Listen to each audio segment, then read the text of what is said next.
Alright, folks. YouTube cut off my last one about 3 minutes short. You know how they do from these goddamn record from webcams, but that was the first problem I've had with it in a while, so we'll get past that. Anyway, so I was wrong, as often happens when you do blind, uneducated picks. You will likely be wrong, and I was wrong. Um, Coyote won by decision. Yeah.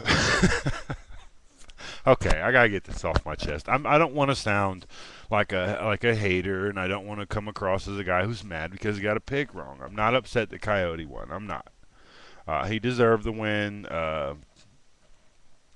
and you know it was a step up in competition level, I guess. But to me, as soon as this guy hits the top tier of even this weak cruiserweight division, which seems kind of weak, there's not really top guys except for who Marco Huck and Steve Cunningham. I mean, those are the two top guys at this division, right? I don't see Coyote beating either one of those kind of guys. Not even close. That's just my opinion. Even a shitty boxer like Godfrey could have done some serious work last night if he'd had a mind for it. Obviously, he didn't have a mind for it. And Godfrey, Jesus, what the hell is wrong with that guy? I did a video after the Abraham Durrell fight titled "Fuck Arthur," and I still hold true to that. But this guy Godfrey, he deserves his own video in the same line because I just don't have time to make a whole fuck Matt Godfrey video. But what a horrible fucking fighter with a horrible fucking attitude, and he fucking spit on Latif. That's nasty. You sick fucking bastard.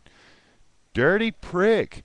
Why didn't he get a point taken away from that? Isn't there like a rule against this shit? What the fuck?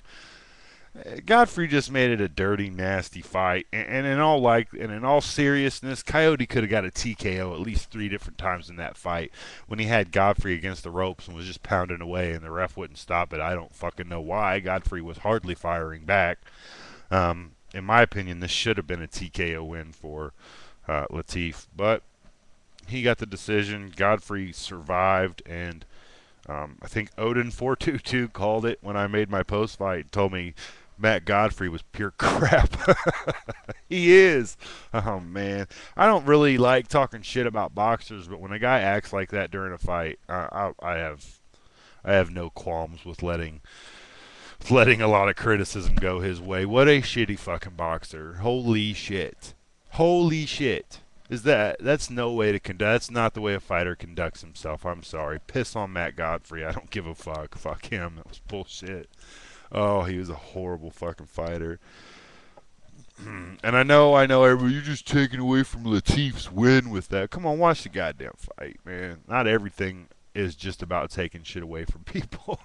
I honestly don't have much love for Latif. I don't.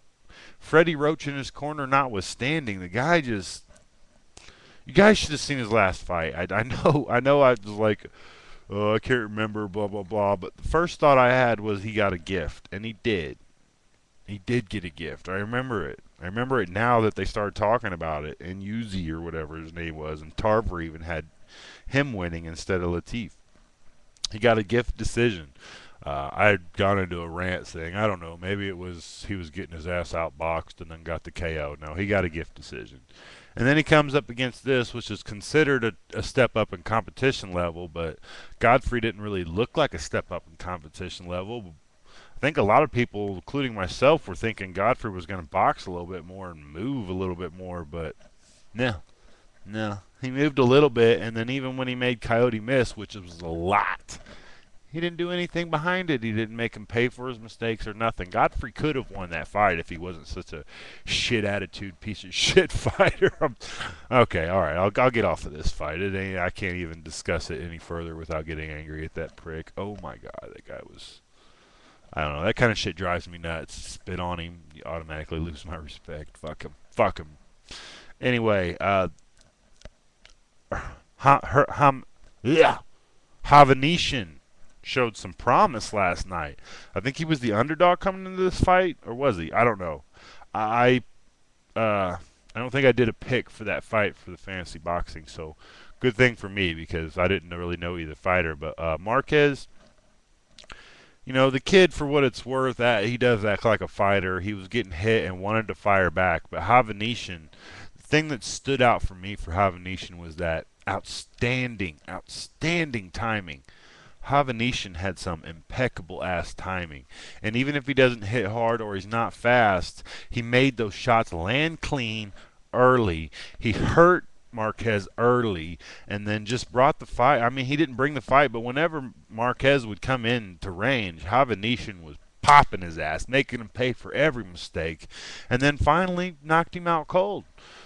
Much respect to Havanesian. I'm looking forward to seeing him fight again. I definitely am. I'll be looking for his name again. That fight impressed me enough that I want to see more, which is good. That's what we want to do when we see undefeateds or whatever. People you don't really know, and then you see him fight, and you're like, wow. Even though it was shit competition, it doesn't really matter. They both didn't know that going in that it was going to be shit competition, and probably Marquez was the favorite going in. So I respect Havanesian for his performance. He proved a lot for his fighting experience. Maybe not his age, but some people get into it late. So we'll see. I mean, he's pretty damn good. So I want to see him fight some more. But the fight of the night. The fight of the night for me, in my opinion, the fight of the night was Chris Avalos versus Shumanov, the Wild Russian. Did I get that name right? Probably not. Oh well. Anyway, now I had predicted Avalos KO for fantasy boxing in round 6. That didn't happen, but I wasn't disappointed by the decision. I wasn't disappointed at all. Avalos showed me some things that I was pretty impressed with as well, and I'll be looking forward to seeing him again. Number 1, Shumanov. Awkward as fuck with high energy, which is a horrible combination if you're trying to look good. It's almost impossible to look good against this guy. Okay, especially if you're coming with the skill set of Avalos. You weren't gonna jab him to fucking death like a Zab Judah or some shit. You weren't gonna fucking do anything like that. That wasn't your skill set. You see what I'm saying? Not that Zab Judah's fucking anyway.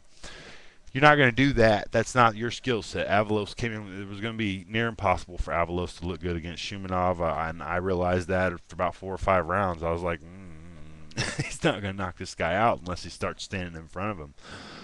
What impressed me, though, was Avalos, early was struggling, and he started changing his tactics. He made adjustments. That's what we like to see. We always like to see fighters making adjustments. And he made a good fight out of it, and he rightfully won. I did not score that for Shumanov. Wasn't that a majority decision or somebody? That's not. Avalos won, and rightfully so. I don't know. Was it? Yeah, it was a majority. Anyway. Or no, that was the Galarza fight that was the majority decision. We'll get into. I should get into that too. Galarza shows a lot of weakness, man. I'm not going to read too much into Teddy Atlas talking about the mental state and memories of ghosts of but Brad Solomon. Maybe Galarza just isn't as good as, once he goes up in competition, just isn't that good. Some of them just can't carry the same high profile from their early pro boxing into the mid stage of their career, where they actually start to gain some ground and prove themselves. And Galarza, he got the wind. He might have got a gift. So I'll have to watch that fight again. Anyway, back to Avalos. Avalos got the decision. He impressed me with his adjustments, and his adjustments are what won him the fight. And good for him. And let's see if YouTube won't cut me off this time. I really ain't got nothing else to say. Deuces.